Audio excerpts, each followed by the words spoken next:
you say all go together, what do you mean?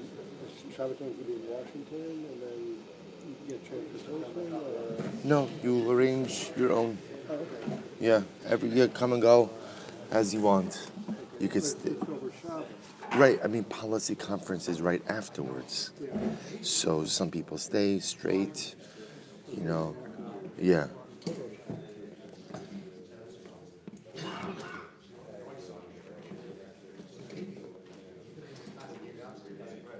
All right, Jabosai, good morning. Let's begin. Today's daf is Ayin Hey. We are picking up from the top line on Ayin Hey with Aleph. Thank you to Rabbi Yehuda for giving the shir yesterday. Jabosai, let's begin. Man Tana over Banar Huchshar Halach Labeis Hakvaras Nitma. So remember again in Amud Beis yesterday, there was an exceptionally fascinating case of the following situation. The mother walks through the river carrying the child in utero. So the halacha is avar banar huchshar. Ultimately, again, if the animal walks through the river, so it becomes huchshar lekabel tuma, halach lebeis hakvaras, and ultimately, again, if it enters into the cemetery, nitma. Ultimately, again, it becomes tamei. So who is the opinion who holds that way? Rabbi Yochanan, Rabbi Yossi Haglili. It is Rabbi Yossi Haglili. For what does Rabbi Yossi Haglili hold? This sanya, Rabbi Shimon ben Elazar, Omer Mishra Rabbi Yossi Haglili, mitame tumas ochlin, v'tzarech hechsher. So we'll say, so take a look at Rashi for just a moment. Rashi says over here, man tana, dimitami le afa pi shehu chai. Now we'll say, now remember, understand, this is something very interesting. We're talking over here about the ben pakua. We're talking over here about the situation where you shecht the mother, you open up the mother, and the child comes out, is alive and well. So we already know the halacha concerning this animal, that such an animal does not require shchita. So such an animal, although it's alive, right, technically speaking, it does not require shchita. So Mosai, so understand what's happening over here. The Gemara then quotes this opinion that says that if this ben pakua goes ahead and passes through a river, right, thereby becoming wet, and then goes into that's machshir the kabel tuma, that allows it, that makes it tuma receptive. If it then goes into a cemetery, ultimately again it becomes tamei, which I will say effectively means which effectively tells us the following: the halacha is we saw an animal, a live animal, is not mikabel tuma.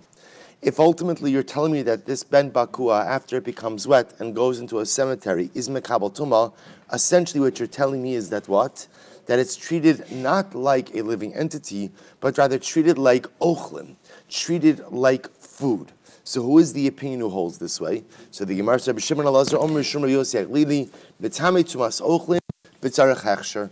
That ultimately, again, the ben pakua, even if it is quote unquote alive, contracts tuma like food, but ultimately again requires hechsher lekabel tuma.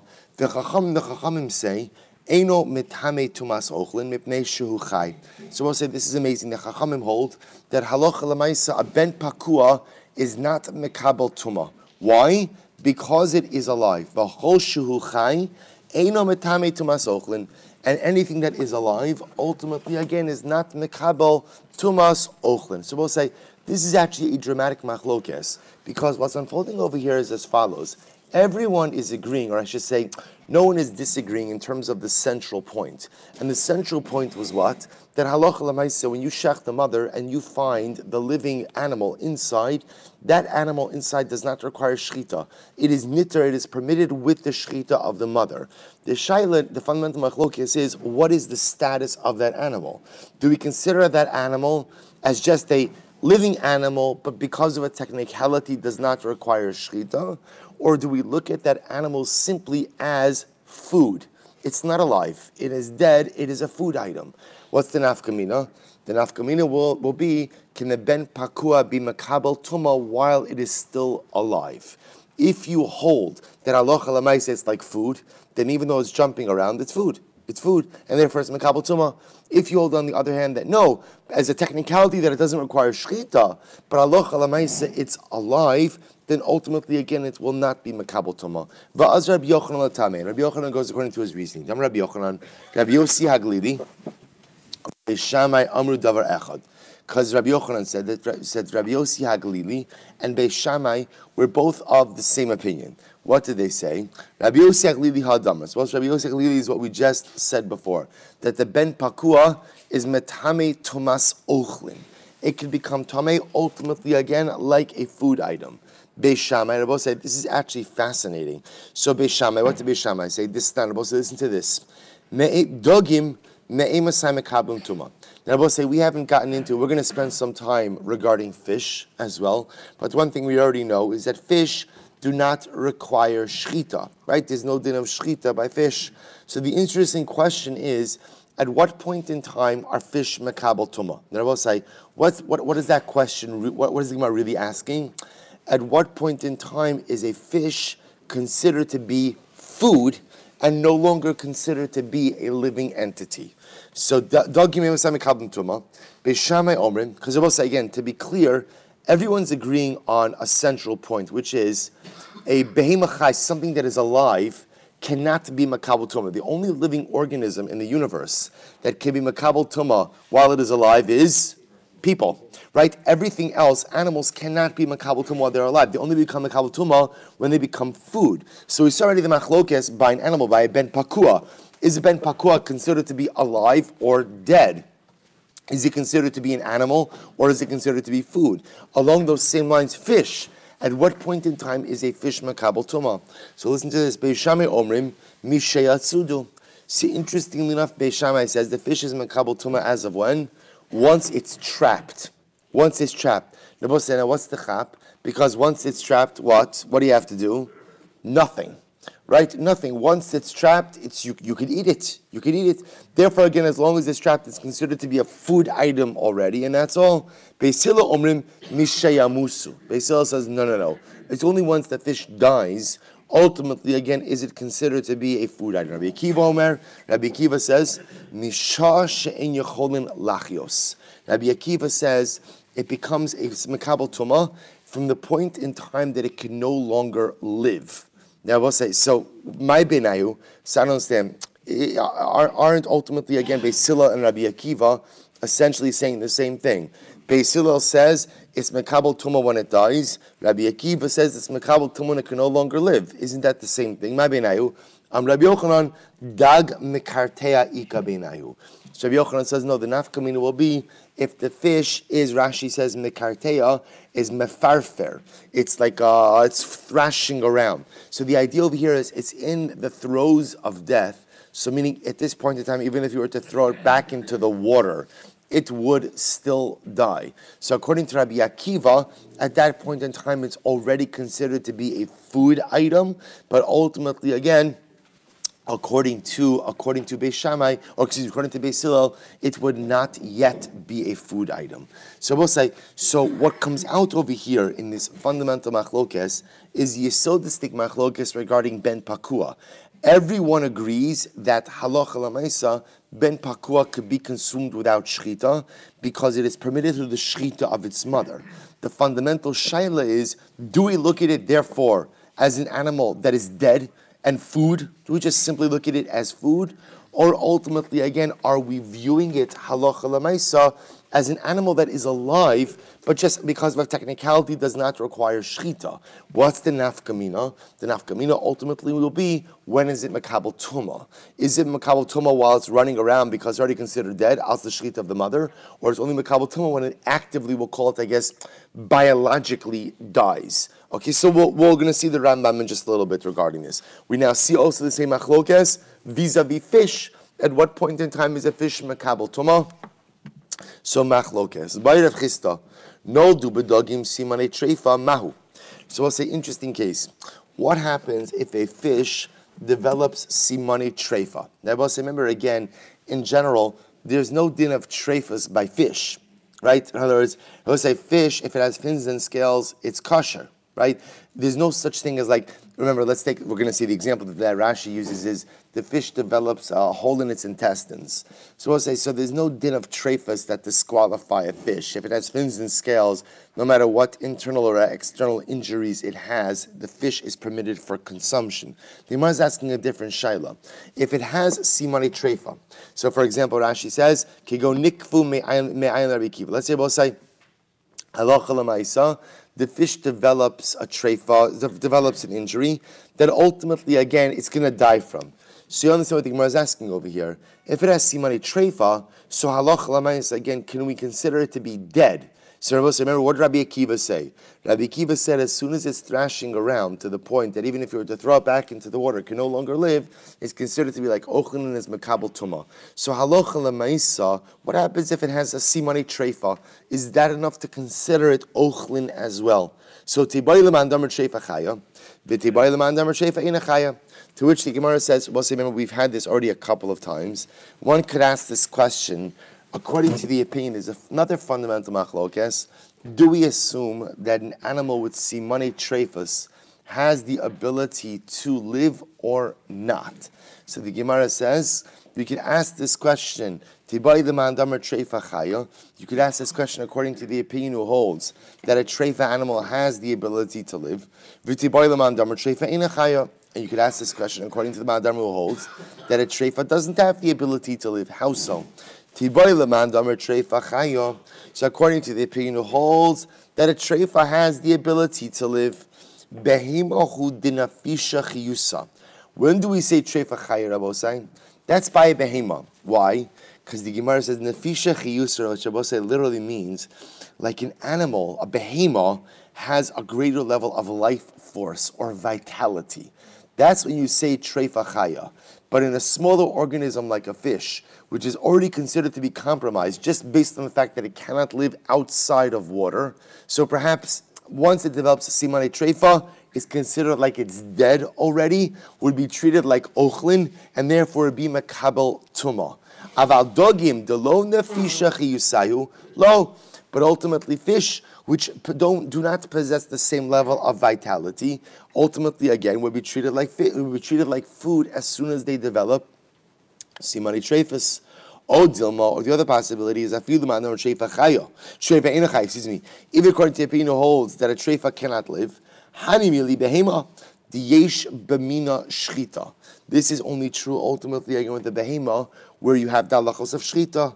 Aval dogim de'in b'minan shchita. When it comes to fish, ultimately again, which obviously had no concept of shchita, emalo, to which the Gemara says teku. So Rabbi say we're not sure what to do ultimately again with the case of the fish which develops simani trefa. But Rabbi say halacha lemaisa, the Rambam paskins. I'll quote you the Rambam. This is in Hilchos Tumas Ochlin, Perek Beis Halacha Vav. So the Rambam paskins as follows. The Rambam says Kala Ochlin Shehin Mi Baalei Chaim Einon Mekablin Tuma Ad Sheamusu Shachat Behema Chayev Va'of Afa Pi Shein Adayim Mefarkasin Mekablin Tuma. So we'll say, listen to this. So the first thing the Rambam says is in general, in an animal, right? Animals only mekabel tuma after you shecht it. If you shecht it and it's still, quivering, the post shchita quivering, ultimately again it's considered dead. And halacha l'may says mekabel tuma even though it's exhibiting signs of life. Dagim, we'll say when are fish mekabel tuma? Says the Rambam mishayamusu, only once they're dead. So in other words, we paskin like Beis Hillel, not even like Rabbi Akiva, but like Beis Hillel. Only once the fish are dead, ultimately again are they considered to be food items and mekabel tuma. Nolid ban treifa v'nistam u kishein misnadin hariyesh b'savik davar. So skip a little bit.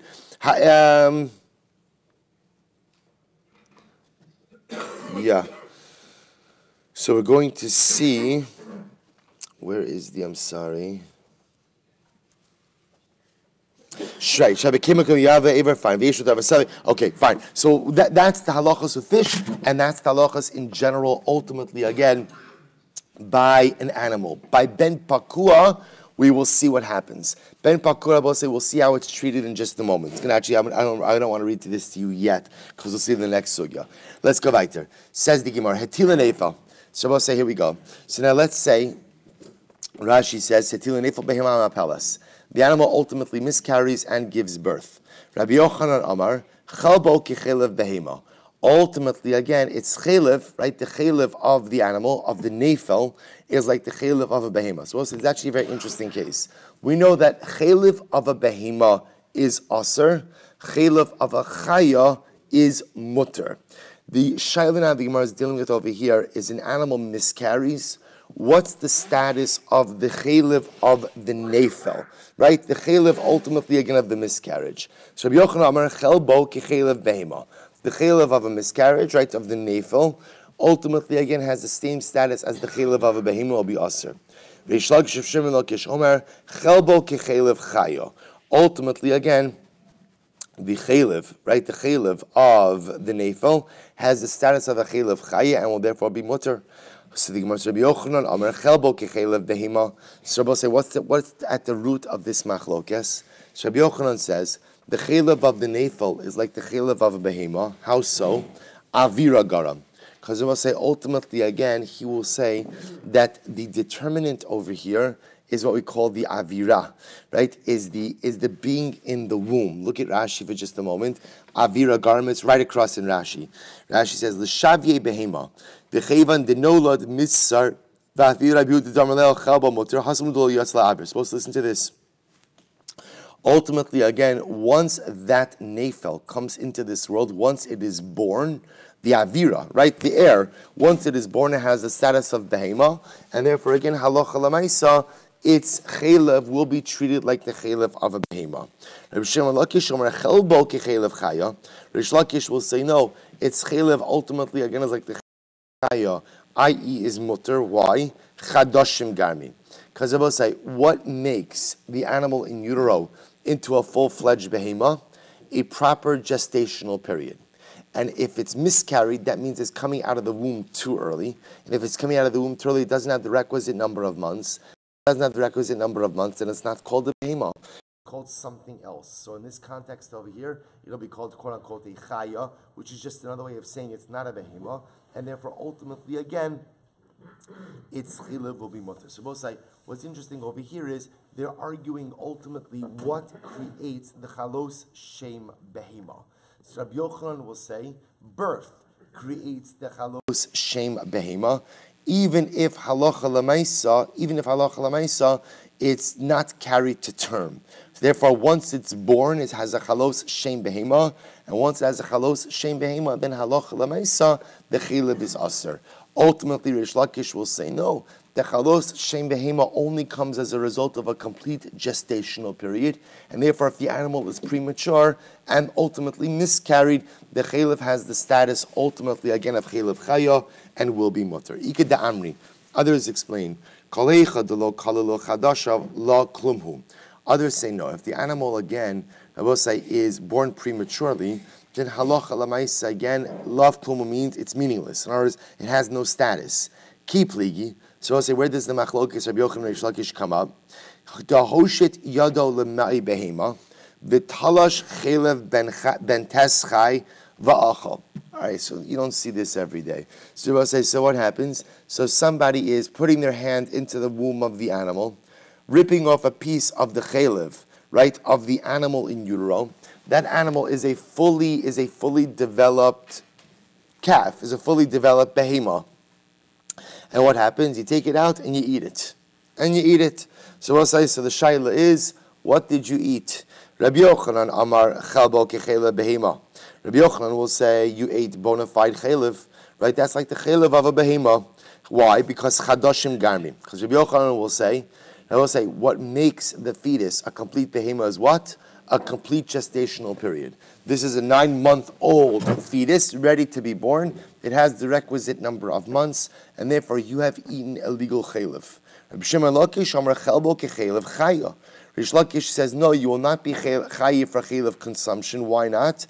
Because chadoshim va'avira garmi. Rish Lakish says, Rabbi Yochanan, I agree that in order ultimately, again, for the fetus to be considered to be a behema, it has to have the requisite number of months, but months by themselves is not enough. What else do you need? A little something called birth, right? Birth. It's not called the behema until it's birthed.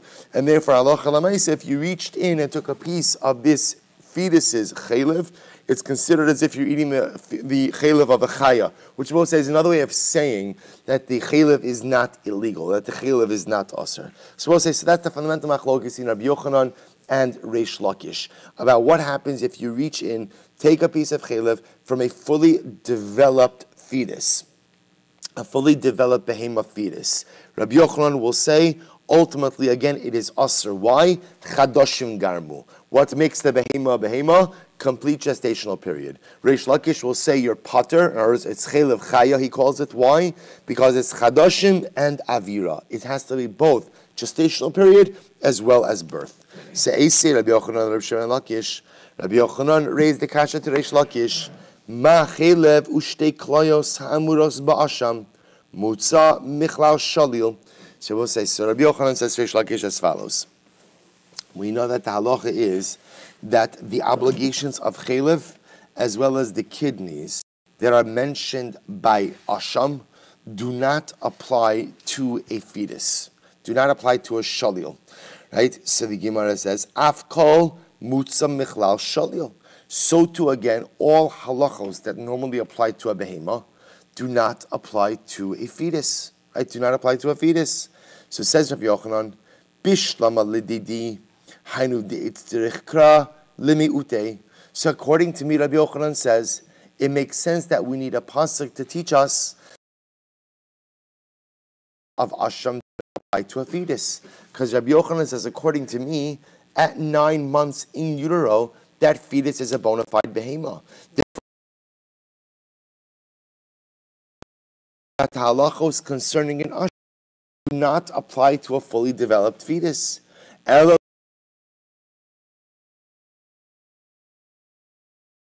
course, the halachos. Why? Because according to Reish Lakish, what's the halacha? Nothing applies to a fetus because the fetus is complete and birth. Amarle, to which Reish Lakish will say, Taima didi nami mehacha. To which Reish Lakish will say, look at Rashi. We'll say second wide line in Rashi. Taima didi damina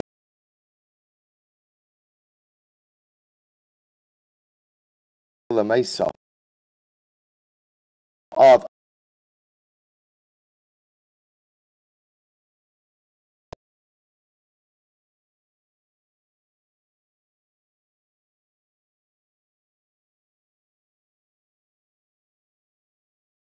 grava.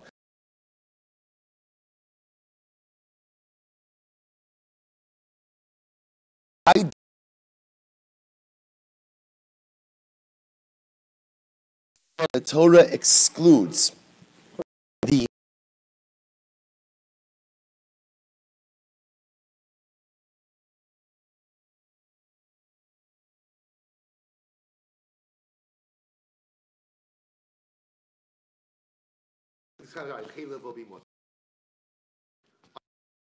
just an alternate version.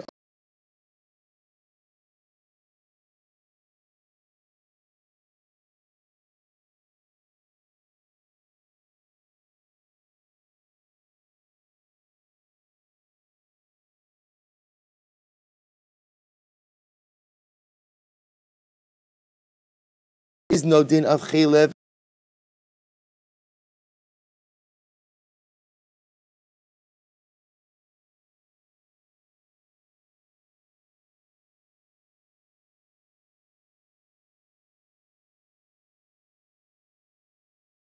of an asham.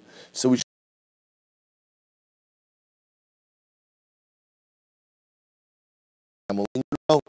Bishlam al-Didi Reish Lakish says,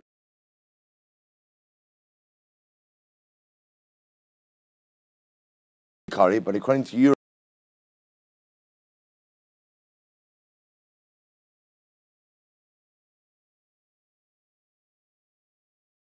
it's no different.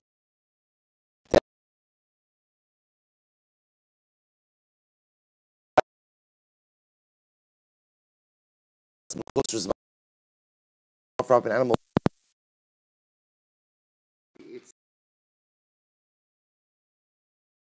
say that an animal ultimately, again, a shalil, or a nefel, will have the equivalent ultimately of mechusar zman.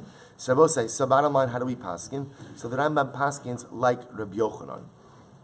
And the Rambam explains, in fact, that the chelev of a nefel has the status ultimately again of a behema.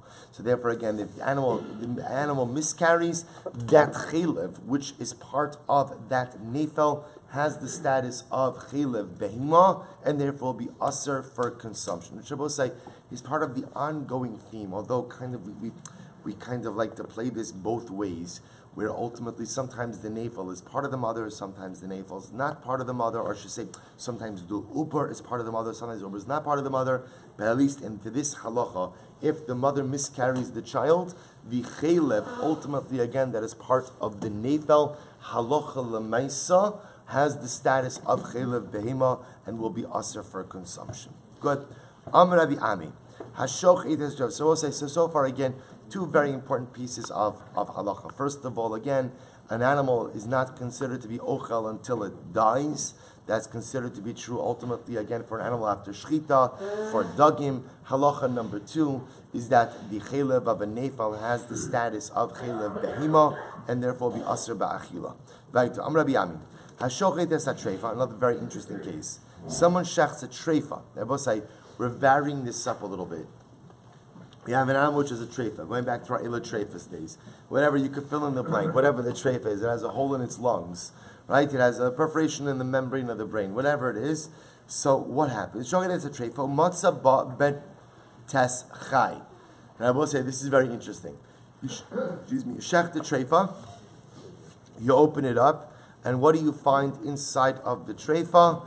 Ultimately, again, you go ahead and you find a living baby, right? The animal fully gestated, right? Fully gestated. Ultimately, again, you open it up, and the animal is alive inside the mother. So we'll say, what's the shaila now? What's the shaila?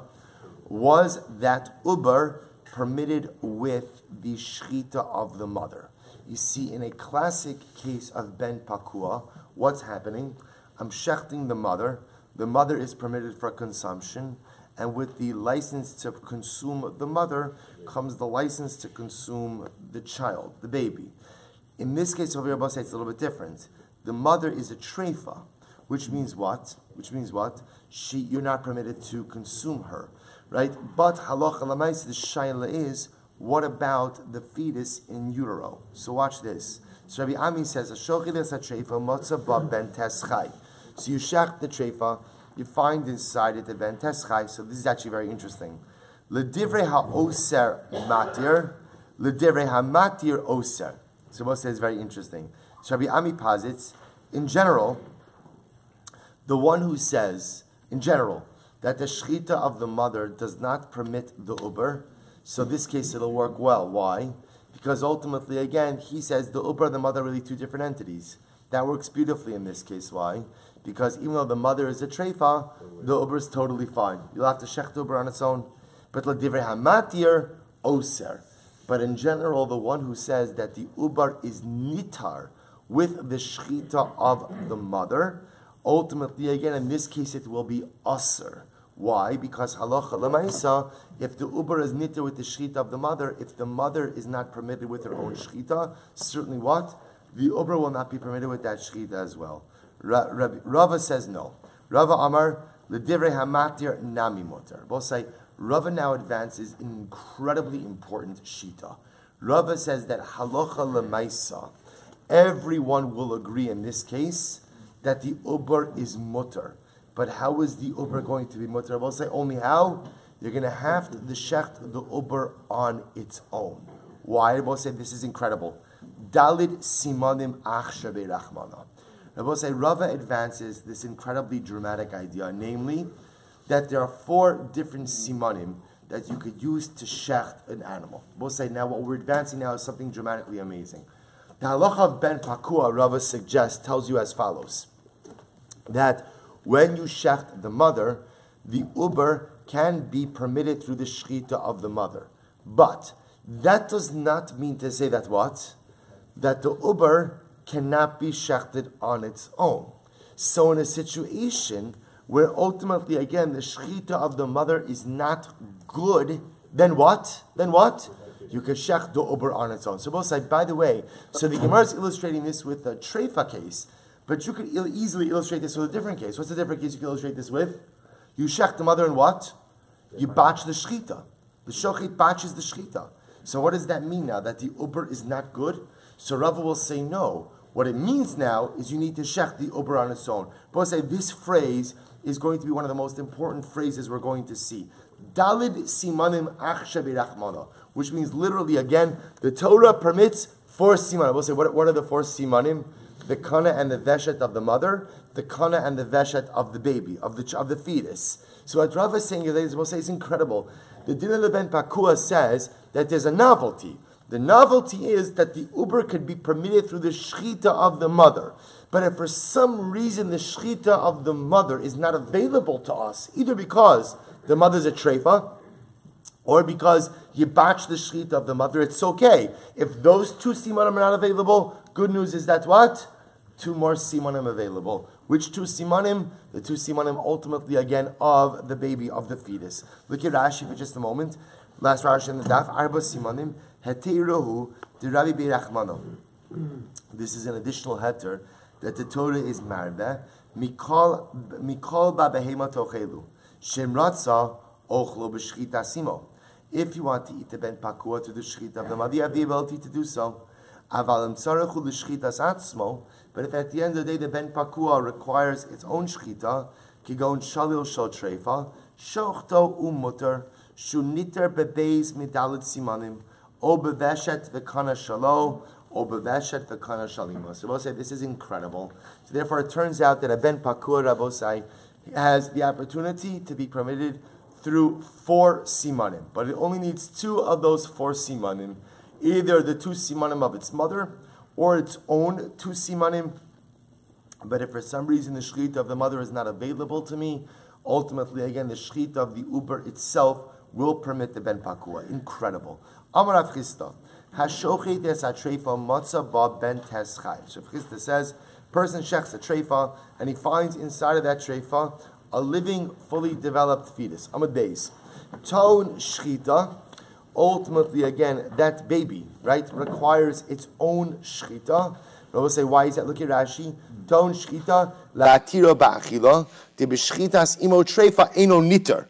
Which will say, that's what we just said. Because since the mother is a treifa, ultimately, again, the mother's shechita will not work to permit the baby, and therefore, again, it requires its own shechita. Eno niter dimkin havelei ke'echad me'evarel. V'chayiv bizra v'leichayim v'akeva. Rabbi said, interestingly enough, once you shecht that baby, then what's the halacha? The halacha is you're required to give the general kohanic portions of that animal to the Kohen. So you have to give the foreleg, the chest, the stomach. You have to give the matnos kuna. V'imes, but if the animal dies, it's actually very interesting. If the animal dies, right, then tahar milatame b'masa. And Rabbi said, and this is very interesting. V'imes, Rashi says below shchita. If it dies without shchita, so ultimately, again, it does not convey tumah. Now, Rabbi say, now we just said a lot over here. So let's go back and go through this step by step. So halacha l'maisa, we have a pregnant mother. The mother is a treifa. We shecht the mother. So what does the Gemara say? If you want to go ahead and eat the uber, right? If you want to eat the uber, then what's the halacha? The uber requires shchita. That's step number 1. Okay, so far everyone's agreeing with that.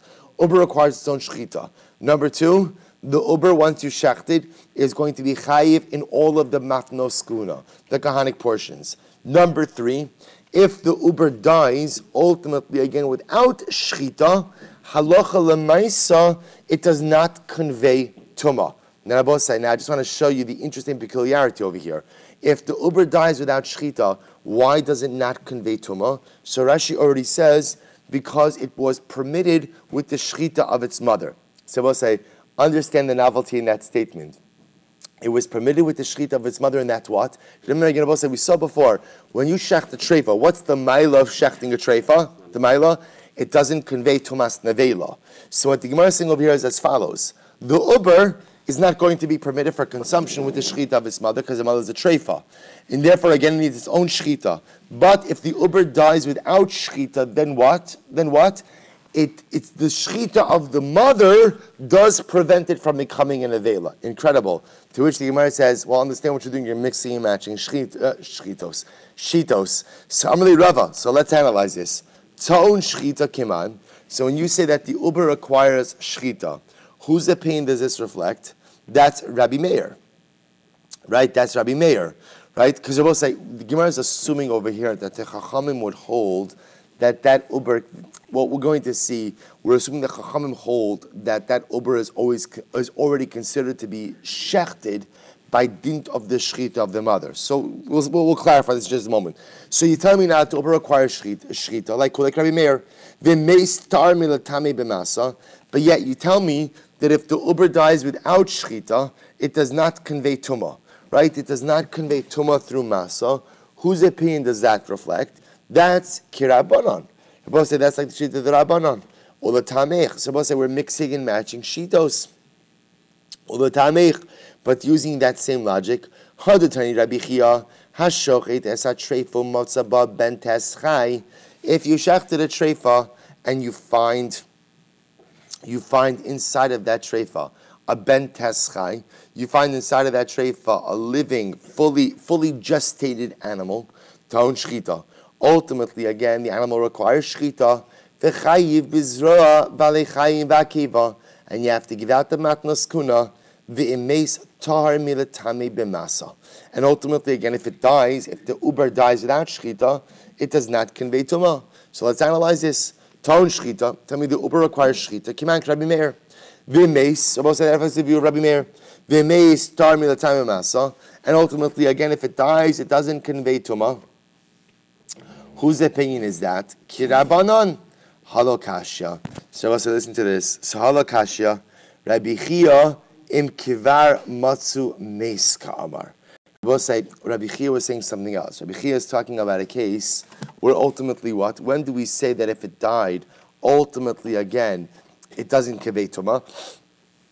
That's in a case where if you open up the mother and you find that the fetus has already died, it does not convey tumah, ultimately, again, because it was purified from the veilus status through the shechita of the mother. Take a look at Rashi, Kavar Meis Matzu. It's the first short line on the top of Rashi. Kavar Meis Matzu, but my imo kamar, v'kula Rabbi Meir amra. Demod Rabbi Meir ben tes meis, the shchitas imo matiraso, v'zeh she'imo treifa, so we'll say the case of where we say that halacha lamaisa, that the uber does not convey tumah right through the shechita of the mother. That's when you open up the mother and you found that the uber was already dead. In that case, again, the shechita of the mother is matter the uber from conveying tumah. Ela ledidach kasha. But according to you, he says it'll still be a kasha. Amar li ledidi nami lo kasha. It's not a problem according to me either. Why? Dalid simanim ach shebeirachmana. Ultimately, again, we subscribe to the concept of Dalid simanim. And I will say, what does Dalid simanim say? Dalid simanim says, I will say, this is an incredible yesod. That when it comes to ben pakua, the halacha ben pakua does not see. See, I will say, up until now, we thought that maybe the halacha ben pakua said that when the uber is in its mother, the only mechanism of shechita it has at its disposal is what? Is the shechita of the mother. Kamash Malan, the ben pakua, is a privileged being. Why? Because it is the only animal that has two distinct methods of shechita. It in fact has 4 simanim at its disposal. The 2 simanim of the mother, the 2 simanim of the uber itself. If the 2 simanim of the mother are permitted, then ultimately, again, the uber is permitted through that. But if for some reason the simanim of the mother are not available to it, its own 2 simanim work well as well. Or I should say work as well. Kisalik Rabbi Zera. When Rabbi Zera when he went to Eretz Yisrael, Ashkechei Rabbi Asi diyasiv v'ka'amar le lahashmaisa. He found Rabbi Asi giving over this particular ruling. So I will say what happened. So Amar le Yasher, and Rabbi Zera said to him, Kisadik Rabbi Zira Ashkel Rabbi Asi, the other Carmeli Rashai. He heard him giving over this ruling. Amrle, Yasher, he said to him, Shkayach, and I was saying, now which ruling? He heard him giving over the ruling ultimately of the Dalit Simonim. That a Ben Pakua has 4 different Simonim at its disposal. And ultimately, again, if Halacha Lemaisa, the Ben Pakua does not become permitted with the mother's shchita, ultimately again it can become permitted ultimately with its own shchita. He gave him a shkayach, v'chein Rabbi Yochanan, and Rabbi Yochanan said the same thing. Michlal de Paligalei Reish Lakish. Now I will say, interestingly enough, the fact that he said that Rabbi Yochanan says the same thing, Rabbi Yochanan Reish Lakish usually. So we'll say, so it sounds like Reish Lakish argues on that. So we'll say, listen to this. Now after he said Michlal de Paligalei Reish Lakish, what happens? Misha havishayle vishasikle. And I will say, now look at Rashi for just a moment. Misha havishayle min hago shareish lakish kisha omer Rabbi Yochanan shmua she'ena moda. Suppose this is actually amazing. So when Rabbi Yochanan would say something that Reish Lakish would not agree with, Reish Lakish would not immediately respond. Instead, what would Reish Lakish do? He would pause. Shah Reish Lakish shah ushtayim. Kodim sheyachlok alav. He waited an hour or two prior to arguing on Rabbi Yochanan. Why? Ulai yachzer bo. Reish Lakish always hoped that Rabbi Yochanan would see the light on his own. And therefore, before he would object, he would wait an hour or two prior to objecting. Ubesoch kach. So we'll say, so now what's interesting is as follows.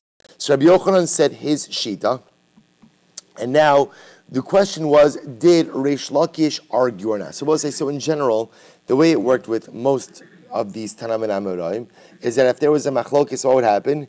You would hear about it immediately. Reish Lakish kedarko b'kodesh, when he would argue on Rabbi Yochanan, would wait an hour or two. The problem is what happened over here. Rabbi Asi left the Beis Medrash a couple of minutes after Rabbi Yochanan said his piece, and he didn't come back for a while. So he didn't know what? He didn't know, did Reish Lakish agree or disagree with Rabbi Yochanan? So apparently Rabbi Asi left the Beis Medrash and he didn't return for a while. Misha v'shai v'shasikle v'iked amri mishta havashasi v'shasikle. Or others say what happened in Abosai, that when Rabbi Yochanan was saying his shita about Dalit Simonim, ultimately what? Ultimately, again, Reish Lakish was drinking something, and therefore, again, he did not immediately respond. While Reish Lakish was still drinking, Rabbi Asi left, so he never knew did Reish Lakish agree or disagree. So we'll say, so we know that Rabbi Yochanan subscribes to the idea of Dalit Simanim. When Rabbi Yochanan subscribes to this idea that a Ben Pakua has 4 Simanim of which to avail itself, and in the event that the 2 simanim of the mother are not available, you can go ahead and avail yourself of the other 2 simanim. Does Rabbi Yochanan agree with that or disagree with that? I'm sorry, did Reish Lakish agree with that or disagree with that? So that apparently seems to be subject to machlokes. So we'll say, how do we paskin halacha l'maisa? So the Shulchan Aruch, in fact, passes about say this is in Yeridea, Siman Gimel. So the halacha is Shulchan Aruch paskins that in the event that the shechita of the mother was no good, either because the mother was a treifa or because whatever the reason you botched the shechita, the halacha is a ben pakua has 4 simanim at its disposal, and if you're permitted to, if you don't have the shechita of the mother, ultimately again you could shecht the baby on its own and it'll be permitted for consumption. We're going to see, I'm not going to read you this halacha yet inside, because we're going to see after the next sugi, I'll read you this sif and Shulchan Aruch inside. So let's combine this with the next piece. So that is the halacha. Dalit simanim amru ben pakua. What was lashon? Dalit simanim achshe berachmana. Ben pakua will say has 4 simanim. 2 of the mother, 2 of its own, with which ultimately again to permit it. So we'll say, let's finish this up.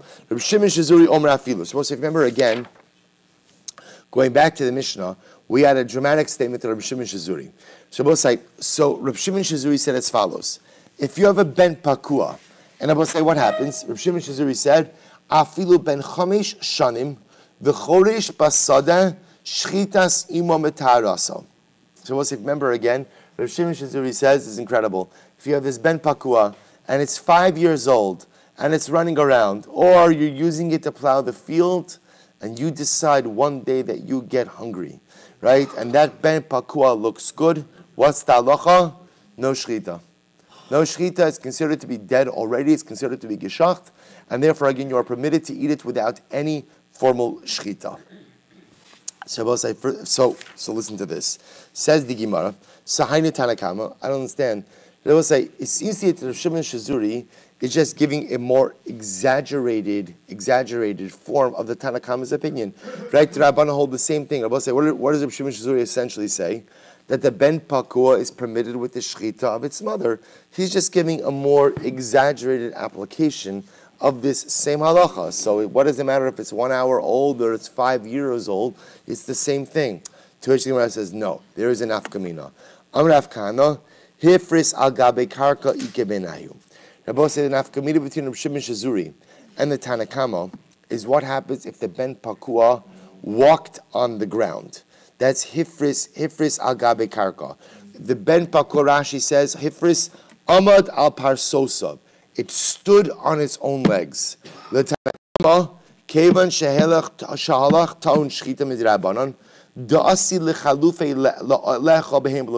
we'll say, watch this. There is an afkamina. The Rabbanan hold that when do we say that the shchita of the mother is matir the ben pakua? That's when the animal never put its feet on the ground. Right? So you want to take that animal in utero and put it on the grill, you can do that, I will say. But once it puts its feet on the ground, that animal is going to require shchita. Why, Rabbi say? According to the Rabbanan, interestingly enough, it's a din of marasayin. We can't have you taking a bite. We can't have you taking a bite out of animals that are running around. We can't do that. Why, Rabbi say? Because people will simply get confused. According to Rav Shimon Shazuri, he holds that halacha l'maisa, even if the animal runs around, people know about a ben pakua, and therefore halacha l'maisa, it's no problem, and therefore, even if the animal is 5 years old, people know a ben pakua animal, and therefore you could eat it. So Amar Misharshir says as follows: L'divrei ha'omer choshishin l'zera ha'av. I will say, according to the opinion who holds that choshishin l'zera. Now, choshishin l'zera ha'av means that animal identity is transferred not only through the mother but through the father as well. Ben pakua haba al behema ma'al yasser. We actually had this case before. If you have a male ben pakua, which mates with a female animal, a regular female animal, havlad ino takana, that child, Rabosai, has no, you can't remedy it, is not edible. Why is that animal not edible? Because Rabosai, essentially, again, the side of the animal that is ben pakua from the father is considered, so from the father, it has a cut siman. From the mother, it has a whole siman. It is essentially like an animal that has already one siman cut and one siman whole, which effectively what? Renders it inedible. So if you have a father who's a ben pakua and a mother who is a regular animal, such an animal ultimately, again, cannot be consumed. Ein lo takana. Amar Abaye, hakomodim bekalut ben pakua, shemuter. Abaye says everyone agrees that what? But like kalot, remember, is the animal with uncloven hooves. Right? It has some type of birth defect. Everyone agrees that ultimately, again, kalot ben pakua, which I will say ultimately, again, this is actually an interesting case. This is the kalot, which is a ben pakua, right? The kalot, which is the offspring of a ben pakua. Shemuter, ultimately, again, it is mutter. Why is that? Why is that? My timer. Ko milsa detmia mitkar dekiri leinshi. I will say, people remember strange stuff, right? So therefore, again, if you have a kalot ben pakua, right? If you have a ben pakua animal with uncloven hooves, everyone knows about this animal, and therefore, again, this animal has a shame. People are not going to confuse it with another animal with uncloven hooves. Ika da'amri, others explain, Amar Abaye, hakalmodim bekalot ben kluta ben pakua. So as Abaye says, no. Others say that what? That it's actually referring to a kalot, an animal with uncloven hooves, that is the child of the offspring of a ben kluta ben pakua, shemuter. That animal is going to mutter. My time, what's the reason? Trade to me mitkar dekirish. So we'll say, it's actually interesting enough, it's a fundamental machlokes of how strange does something have to be in order for people to remember it. So does it need 2 levels of strange kite, or just 1 level of strange kite to be remembered. Okay? Amr Zi'iri, Amr Rabbi Chanina. Excuse me. Halacha Reb Shimon Shizuri. We'll say that halacha ultimately again follows Reb Shimon Shizuri. That's what Rabbi say. That halacha l'maisa Reb Shimon Shizuri says, even if the animal is running around, the ben pakua is running around 5 years old later on, halacha l'maisa the ben pakua will still be permitted. V'chein hayir Reb Shimon Shizuri matir bibino uben bino at sof kol hadoros. Rabbi say, now I want to point out something very interesting over here. Reb Shimon Shizuri says that the offspring of a ben pakua will be mutter forever. Now, I will say, now I want to give you a very good business idea. You could pay the royalties to the shul. I will say, you could essentially start an incredible line of animals which will never require shchita. How so? Just mate ben pakuas together. See, I will say, Rav Shimon Shizuri holds that halacha l'maisa, if you take a male ben pakua and a female ben pakua and you mate them, their offspring does not require shita. And if you keep this going down the generations, the ben pakua status ultimately remains with them. So both say, so a male ben pakua and a female ben pakua who ultimately, or bas pakua, who mate and have a child, that child is considered to be a ben pakua. If you then mate that child with similar offspring, that remains. So both say, you could essentially create an entire farm of animals that do not require shchita. So if I will say that's Rav Shimon Shizuri. But again, it only works if what? It only works if what? If both animals, here again, because remember, go back for just a moment. If you actually mate a ben pakua with a regular animal, so not only does it not help you, but what? It actually harms you, because that animal, again, I both say, is essentially considered to be like an animal that has one siman shechted and one siman intact. So that animal actually has no remedy. So if both parents are ben pakuas, it works wonderful. If one parent is not, the animal is compromised. Well, let's just finish up. Rabbi Yochanan Amar, Hu mutter b'nu asar. Rabbi Yochanan says, no, it's not true. The ben pakua himself is mutter, but his offspring ultimately, again, will require shchita. Ada bar chavu havale ben pakua, the nafal du ba'aleh. So we'll say Ada bar achavu had a ben pakua animal that was attacked by a wolf. And we'll say, so what happened? Asu l'kamei Dravashi. They brought the animal before Ravashi. Amar le zil shachte. Quickly go ahead and shacht it. Amar le Amar Ziri Amar Rabbi Chanina alach Rav Shimon Shizuri. Dechin hayar Rav Shimon Shizuri mater bebeno uben beno atzof kaladoros. Va'afil Rabbi Yochanan lo kamar ela beno aval ihulo. But why would you have to shacht this ben pakua? Why would you have to shacht this ben pakua? After all, again, Rabosai, there's only machlokes with the offspring of the ben pakua. But everyone agrees that the ben pakua itself is permitted without shchita. So why would this damaged ben pakua require shchita? Ultimately, again, that's going to Reb Shimon Shizuri. Yet we don't have halacha of Reb Shimon Shizuri. V'lo od ela kol makom sheshana Reb Shimon Shizuri b'mishnasenu halacha kimo. So Rabbi say not only that, but wherever we call Reb Shimon Shizuri, the halacha always follows him. Amar le ana ki ha svirali. I hold like something a little bit different. Amar Rabbi Yonasan halacha ka Reb Shimon Shizuri b'mesukin u'b'tshumas meiser shel demai. I hold of a different version that the halacha follows Reb Shimon Shizuri only in 2 cases. What are the 2 cases? Mesukan and meiser, chumas meiser of demai. So we'll say mesukan, we'll see in just a moment, an animal that is in a precarious state. Chumas meiser shel demai, we'll say means, chumas meiser means, meiser is the portion that goes to the Kohen. Chumas meiser refers to the portion that the Levi, meiser goes to the Levi. Chumas meiser refers to this part that the Levi has to separate out and give to a Kohen, that is separated from demai. Demai is the produce of an aretz that you do not know if it was tithed or not. So the Gemara suggests that Allah only follows Rav Shimon Shizuri in these 2 cases and no others. What are these cases? Mesukan. This nan, here we go, says actually a very interesting case, nothing to do with our sugya. This nan, Barishona hayu in the beginning they used to say, don't say bakolar. We'll say if someone was being sent out, to be sentenced to death. Va'amru, and he said, Kisvu get le'ishti. Right, he gets from say. Now, what he's really supposed to say is what? What is he really supposed to say? Kisvu utnu. He's supposed to say write and give. He only said kisvu. We understand his command to mean what? Kisvu utnu. So what do we do? Hari elu yichtevo v'yitnu.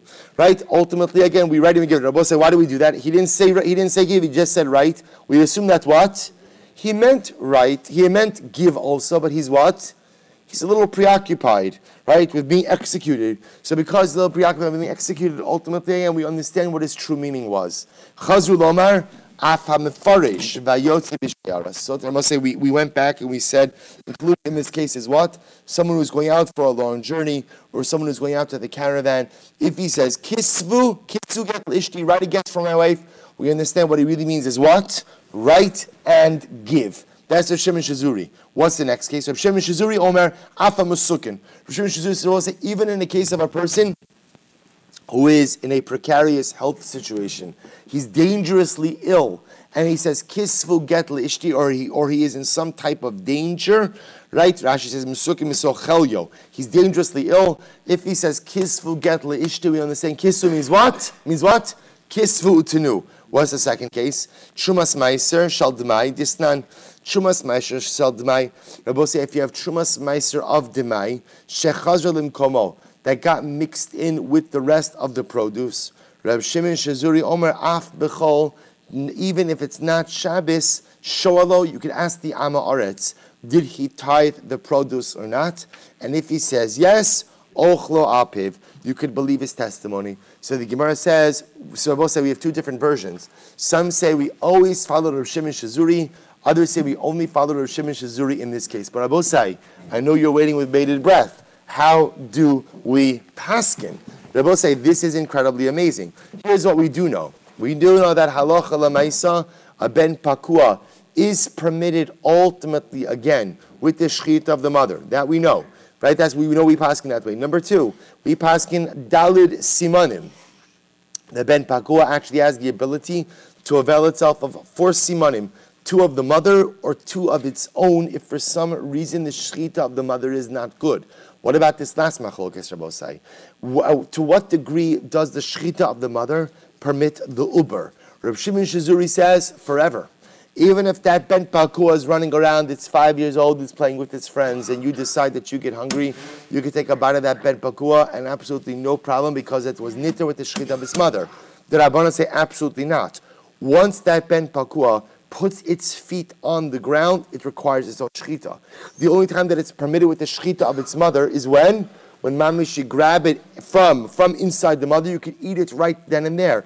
But once it puts its feet on the ground, we have an issue really of maris ayin. You have to, how do we pass it? So here we go. Shulchan Aruch says as follows.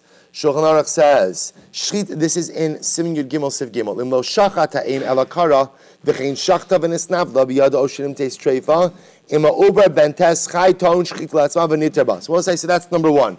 Shulchan Aruch paskins that if you ripped open the mother, not shchita, or you shechter her and she was a treifa, ultimately again the uber will be permitted with its own shchita.